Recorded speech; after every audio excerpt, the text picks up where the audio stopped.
Livro Paramahansa Yogananda. A autobiografia de um yogi contemporâneo. Capítulo 39. Teresa Newman, a estigmatizada católica. Volte à Índia. Tenho esperado por você pacientemente durante 15 anos. Em breve, nadarei para fora deste corpo rumo ao domicílio esplendoroso. Yogananda, venha! A voz de Sri Yukteswar ressoou surpreendentemente em meu ouvido astral enquanto eu meditava, sentado à minha sede, em Monte Washington, atravessando 16.000 quilômetros num piscar de olhos. Sua mensagem penetrou em meu ser como a luz num relâmpago. 15 anos? Sim, refleti. Estamos em 1935. Passei 15 anos na América, propagando os ensinamentos de meu guru. Agora ele me chama. Algumas horas depois, descrevi minha experiência a um querido amigo, o Sr. James Lin. Seu desenvolvimento espiritual pela prática diária de Kriya Yoga tem sido tão notável que eu o chamo com frequência de Santo Lin. Nele e em vários outros discípulos ocidentais, vejo com felicidade cumprir-se a profecia de Babaji de que também o Ocidente produziria santos de autêntica percepção de Deus através da antiga senda de Yoga. O Sr. Lin insistiu generosamente em doar o necessário para minha viagem. Assim, resolvido o problema financeiro, fiz os planos de embarque para a Índia, via Europa.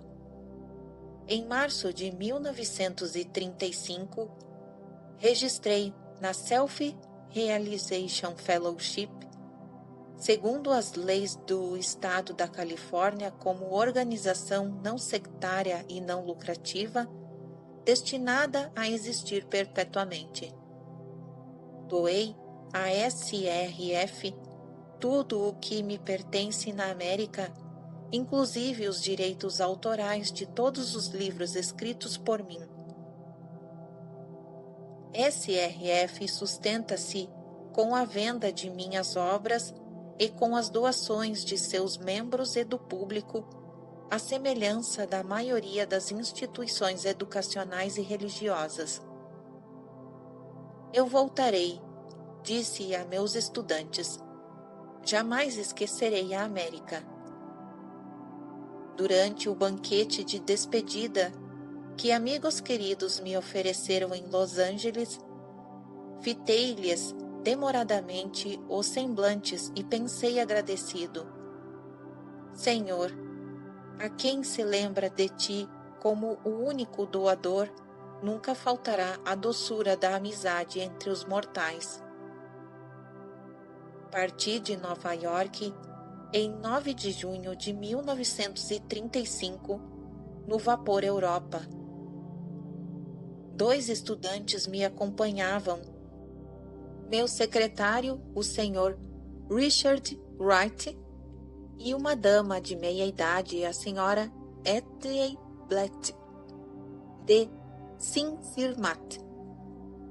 Desfrutamos dias de paz oceânica, em bem-vindo contraste com as semanas anteriores de pressas e trabalhos.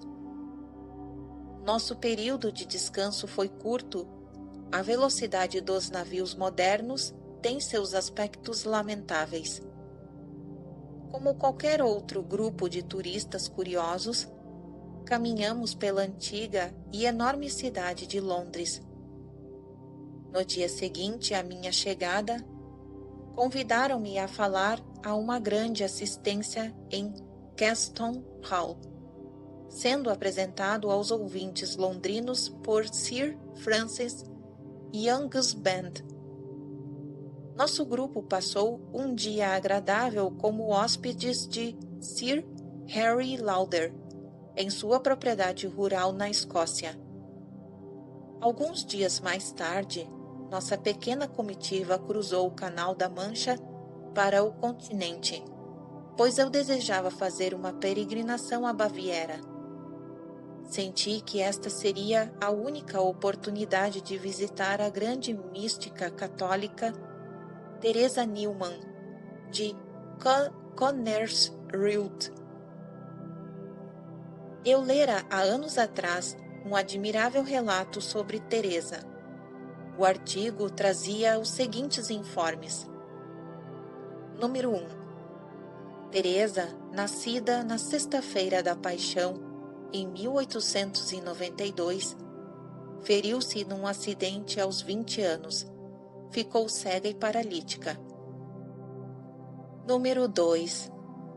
Recuperou a vista milagrosamente em 1923, por meio de preces a Santa Teresinha do Menino Jesus, a Florzinha. Mais tarde, as pernas de Teresa Neumann foram curadas instantaneamente. Número 3. A partir de 1923, Teresa absteve-se completamente de alimentos e bebidas, exceto a ingestão diária de uma pequena hóstia consagrada. Número 4. Estigmas, chagas de Cristo, apareceram na cabeça, peito, mãos e pés de Teresa em 1926, todas as sextas-feiras. Observação 329.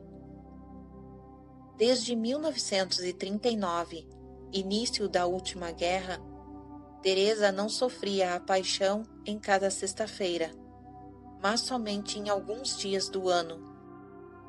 Biografia desta mística por Frederick Ritter von Lama. Teresa Neumann, uma estigmatizada de nossos dias. E outras crônicas de Teresa Neumann por A.P. Steinberg, em 1947. A história de Teresa Neumann, todos publicados por Bruce Pub, em Milwaukee, Wisconsin. E também Teresa Neumann por Johannes Steiner, publicado por Alba House, Staten Island, Nova York. Fim da observação 329. Continuação da narrativa. Ela revive a paixão de Cristo, padecendo em seu próprio corpo as históricas agonias de Jesus. Número 5. Conhecendo apenas o simples idioma germânico de sua aldeia, durante os transes de sexta-feira, Teresa pronuncia frases que os eruditos identificaram como aramaico antigo. Em certas etapas de sua visão, ela fala hebraico ou grego. Número 6. Com permissão eclesiástica, Teresa submeteu-se diversas vezes à rigorosa observação científica. O Dr. Fritz Gerlich, redator de um jornal protestante alemão, foi a Connersreuth para desmascarar a fraude católica, mas terminou por escrever reverentemente a biografia de Teresa. Como sempre fosse no Oriente ou no Ocidente, eu estava ansioso por encontrar uma santa. Regozijei-me quando nosso pequeno grupo entrou, em 16 de julho, na curiosa aldeia de Connersreuth. Os camponeses bávaros demonstravam vivo interesse por nosso automóvel Ford trazido da América. e seus ocupantes tão diversos: um jovem norte-americano, uma senhora idosa e um oriental de pele azeitonada, com longos cabelos escondidos sobre a gola do paletó. A casinha da Teresa, limpa e arrumada, com gerânios florescendo junto a um poço primitivo, estava aí, silenciosamente fechada. Os vizinhos e até o carteiro da povoação, que por ali passava, não nos puderam dar qualquer informação. A chuva começou a cair. Meus companheiros sugeriram que partíssemos. Não, disse eu, obstinado. Permanecerei aqui até achar algum indício de que me leve a Teresa. 2 horas mais tarde estávamos ainda sentados em nosso carro sob a pesada chuva. Suspirei queixoso. Senhor, por que tu me conduzistes até aqui se ela desapareceu? Um homem que falava inglês parou ao nosso lado e ofereceu-nos ajuda cortesmente. Não sei, com certeza, onde Teresa está, disse ele, mas ela costuma visitar a casa do professor Franz Rutz, que ensina línguas estrangeiras na Universidade de Eichstätt, a cerca de 130 quilômetros daqui. Na manhã seguinte, nosso grupo prosseguiu de automóvel até a quieta cidade de Eichstätt. O Dr. Rutz recebeu-nos ordinalmente em seu lar. Sim, Teresa encontra-se aqui. Ele mandou avisá-la de que visitantes a procuravam. Um mensageiro voltou com a resposta. Embora o bispo me haja pedido que não veja ninguém sem sua permissão, receberei o homem de Deus que vem da Índia. Profundamente comovido por estas palavras, segui o Dr. Rutz, escada acima, a uma saleta. Teresa entrou imediatamente, irradiando uma aura de paz e jovialidade. Usava vestido preto e véu imaculadamente branco sobre a cabeça. Apesar de ter 37 anos naquela época, parecia muito mais jovem, possuindo realmente um encanto e frescor infantis. Saudável, bem proporcionada, com faces rosadas e sempre alegre, eis a santa que não come. Teresa cumprimentou-me com um aperto de mão muito gentil. Sorrimos em silenciosa comunhão, reconhecendo-nos um ao outro como amantes de Deus. O Dr. Rutz ofereceu-se bondosamente para servir de intérprete. Quando nos sentamos, notei que Teresa me fitava com ingênua curiosidade. Evidentemente, os hindus têm sido raros na Baviera. A senhora não se alimenta de nada? Eu queria ouvir a resposta de seus próprios lábios. Não, exceto uma hóstia, às 6 horas da manhã todos os dias. Observação 330. A hóstia é feita de farinha de trigo para a consagração da Eucaristia. Continuação da narrativa. De que tamanho é a hóstia? Tem a espessura do papel e o tamanho de uma pequena moeda. Ela acrescentou: tomo-a por motivos sacramentais. Se não está consagrada, sou incapaz de ingeri-la. Mas a senhora certamente não podia viver apenas disso durante 12 anos inteiros. Vivo da luz de Deus. Que simples a sua resposta, que einsteiniana. Compreendo. Sabe que a energia flui para o interior de seu corpo proveniente do éter, do sol e do ar. Um rápido sorriso iluminou-lhe a face. Sinto-me muito feliz por compreender de que modo eu vivo. Sua sagrada vida é uma demonstração diária da verdade proclamada por Cristo. Não só de pão viverá o homem, mas de toda palavra que sai da boca de Deus. Observação 331. A bateria do corpo humano não se alimenta apenas de substâncias grosseiras, pão, mas de energia cósmica vibratória, verbo A1. O poder invisível flui para o interior do corpo humano através da porta do bulbo raquiano. Este sexto centro localiza-se na parte posterior do pescoço, acima dos 5 chakras. Em sânscrito significa rodas, ou centros de força vital e radiante. O bulbo raquiano, entrada principal por onde penetra a A1, ou energia de vida universal que abastece o corpo, relaciona-se diretamente por polaridade com o centro da consciência crística, Hutasta, no olho único, entre as sobrancelhas, sede do poder de vontade do homem.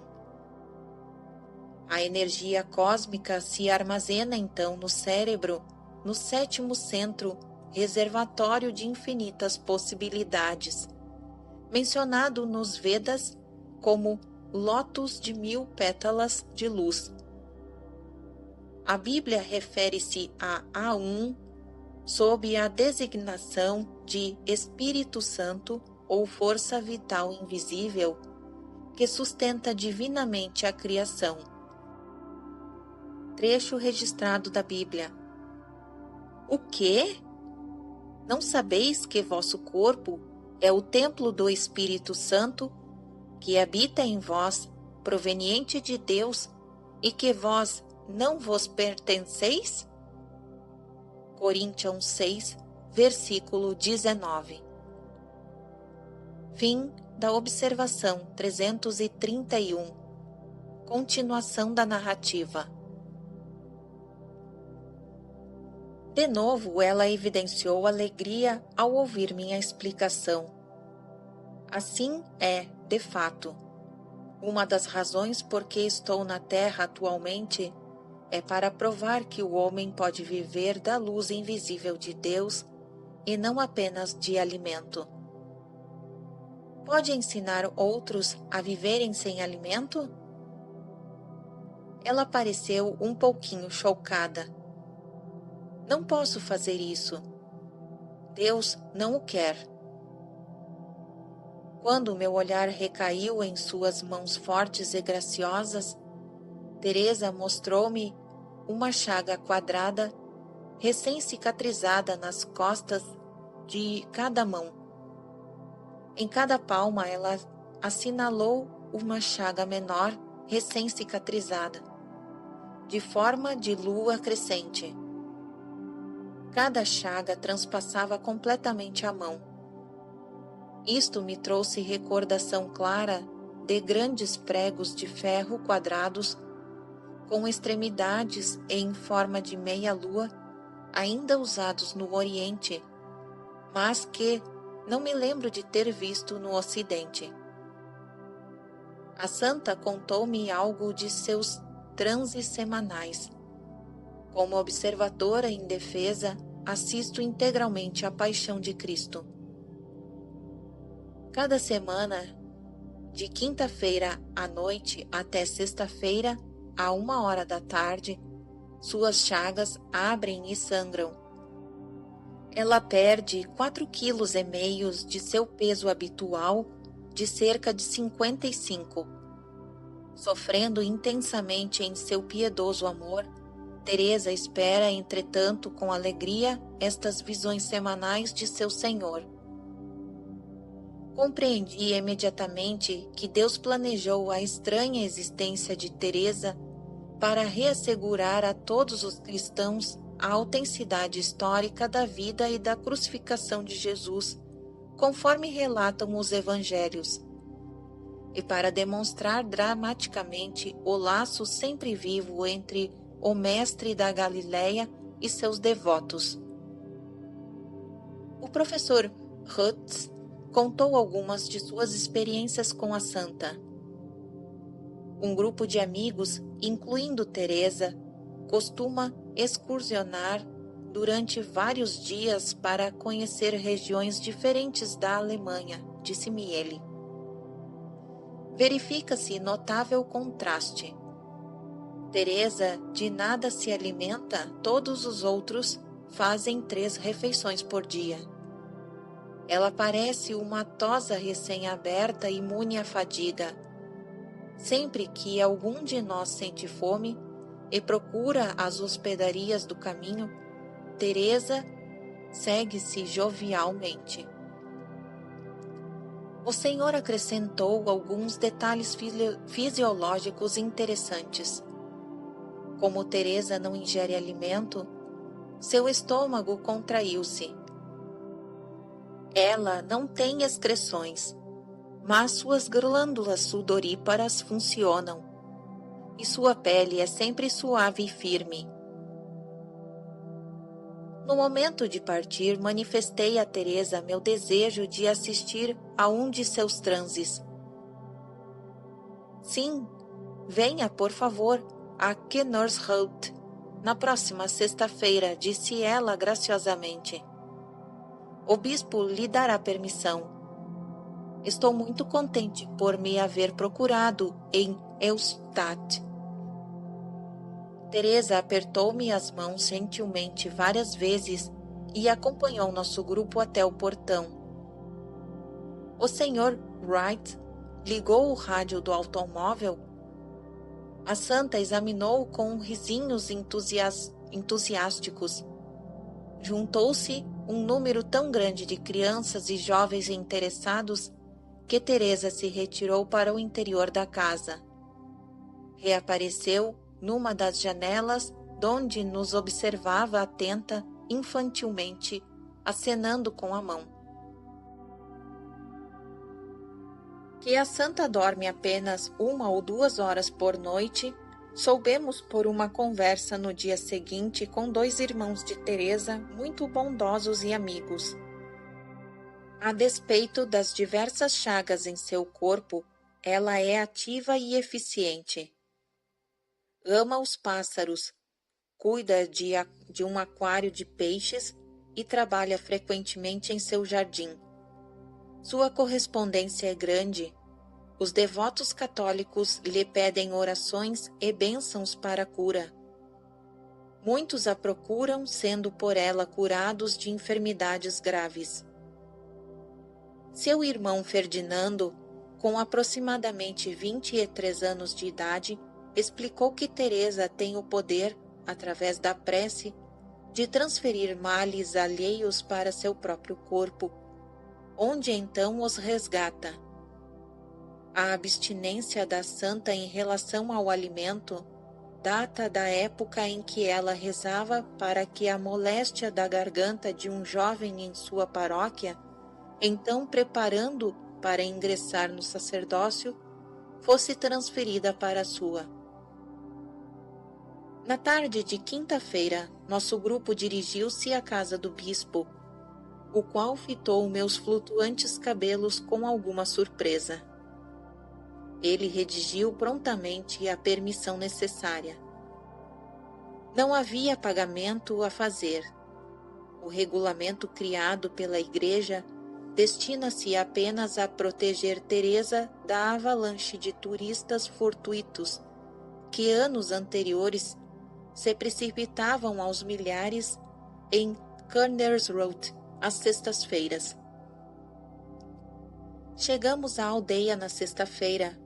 aproximadamente às 9:30 da manhã. Notei que a casinha de Teresa possuía uma claraboia extensa para permitir à santa abundante luz. Agradou-nos ver a residência com as portas não mais fechadas, porém totalmente abertas e em hospitaleira acolhida. Entramos em uma fila de cerca de 20 visitantes, já de posse cada um da necessária permissão. Muitos tinham vindo de grandes distâncias para assistir o transe místico. Teresa fora aprovada no primeiro teste a que eu a submetera em casa do professor. Demonstrara seu conhecimento intuitivo de que eu a desejava ver por motivos espirituais e não para satisfazer uma curiosidade passageira. Meu segundo teste ia prender-se ao fato de eu ter me colocado pouco antes de subir as escadas para seu aposento em um estado de transe yogi, a fim de manter com ela uma relação de telepatia e de televisão. Penetrei no quarto repleto de visitantes. Ela se encontrava deitada no leito, vestindo um traje branco. O Sr. Wright, logo atrás de mim, detive-me assim que transpus o liminar, intimidado ante um espetáculo dos mais estranhos e espantosos. O sangue fluía das pálpebras inferiores de Teresa num fio delgado e incessante, da espessura de uns 2,5 centímetros. Seu olhar, dirigido para cima, focalizava os olhos espiritual no centro da testa. O pano que lhe envolvia a cabeça estava ensopado de sangue, oriundo dos estigmas, as chagas da coroa de espinhos. O traje branco apresentava uma rubra mancha sobre o coração, proveniente da ferida do lado no lugar onde o corpo de Cristo séculos antes sofrera a última injúria, ao ser atingido pela lança do soldado. As mãos da santa estendiam-se em gesto maternal suplicante. Sua face tinha uma expressão simultaneamente torturada e divina. Teresa parecia mais delgada e apresentava mudanças sutis, tanto internas quanto externas. Murmurando palavras de uma língua estrangeira, falava com lábios ligeiramente trêmulos a pessoas que eram visíveis ao seu olhar superconsciente. Como eu me pusera em estado de sintonizar com ela, comecei a ver as cenas de sua visão. Ela observava Jesus enquanto ele carregava o madeiro da cruz entre os escárnios da multidão. Observação 332. Durante as horas anteriores à minha chegada, Teresa já tivera muitas visões dos últimos dias de vida de Cristo. Seu transe geralmente começa com cenas dos acontecimentos posteriores à última ceia. Suas visões sagradas terminam com a morte de Jesus na cruz ou, às vezes, com seu sepultamento. Continuação da narrativa. Subitamente, ela ergueu a cabeça consternada. O Senhor tombara sob o peso cruel. A visão sumiu. Exausta em sua fervorosa piedade, Teresa caiu pesadamente sobre o travesseiro. Neste momento, ouvi um baque forte atrás de mim. Voltando a cabeça durante um segundo, vi 2 homens carregarem para fora um corpo inanimado. Mas, por estar saindo do profundo estado superconsciente, não reconheci imediatamente a pessoa que havia caído.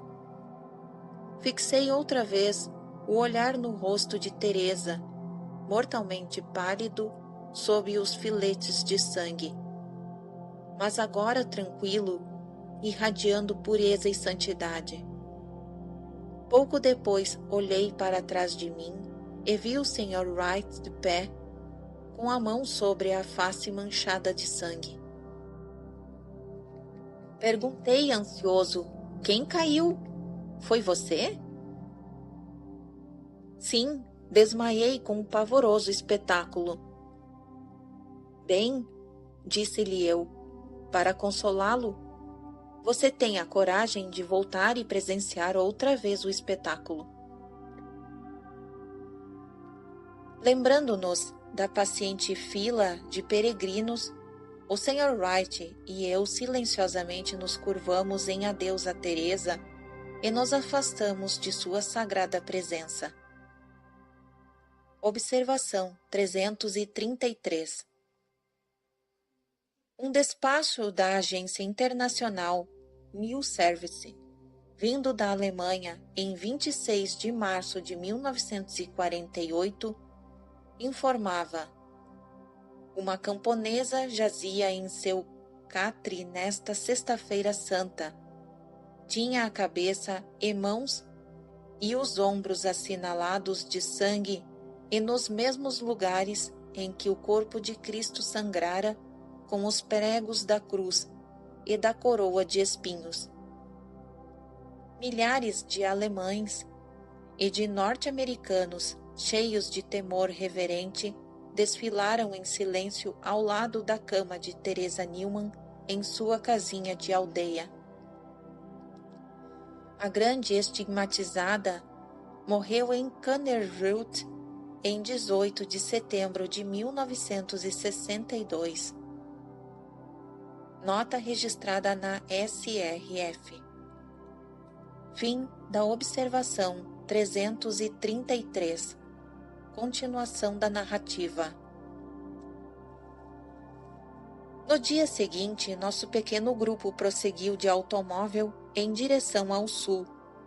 Agradecido por não precisar depender de trens, podendo, ao contrário, parar nosso Ford onde quiséssemos, ao longo da paisagem rural, desfrutamos cada minuto de nossa viagem através da Alemanha, Holanda, França e Alpes suíços.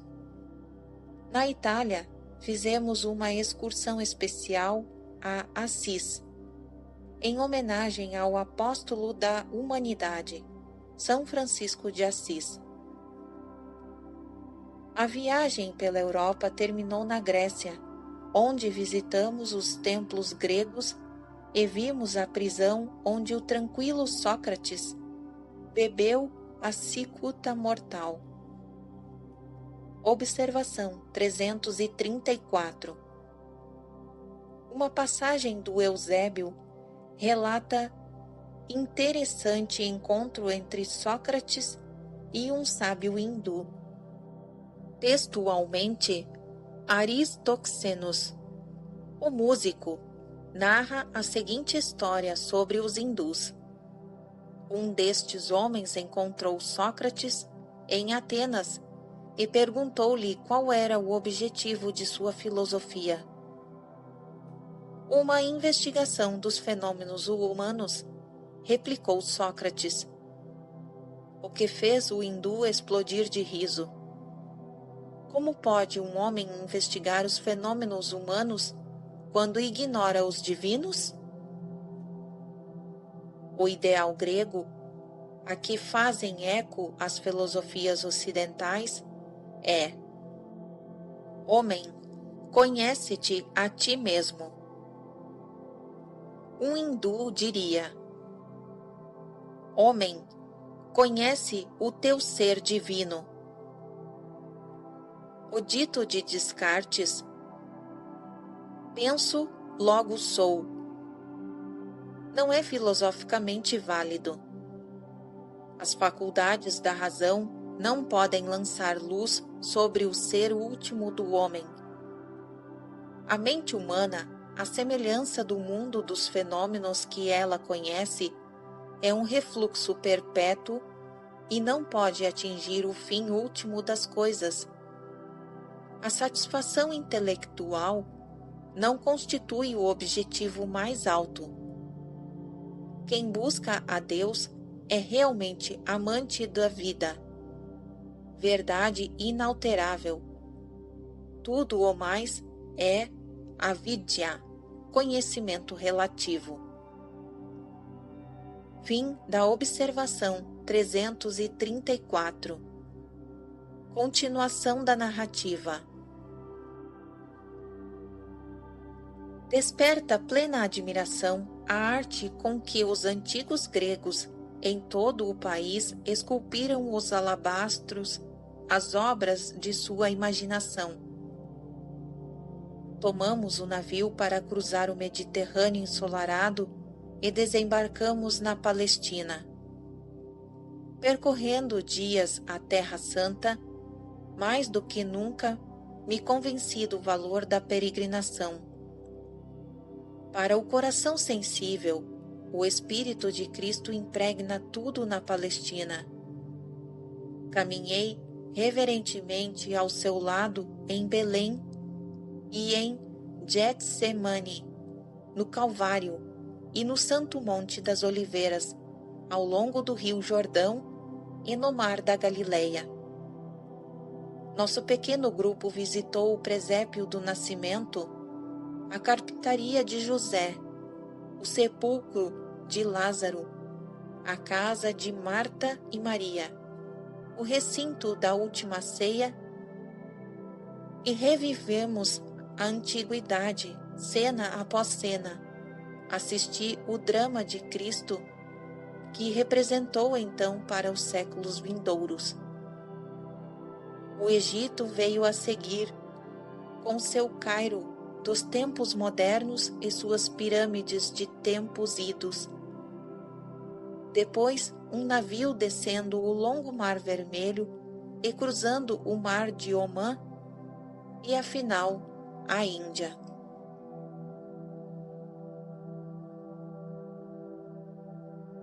Fim do capítulo 39.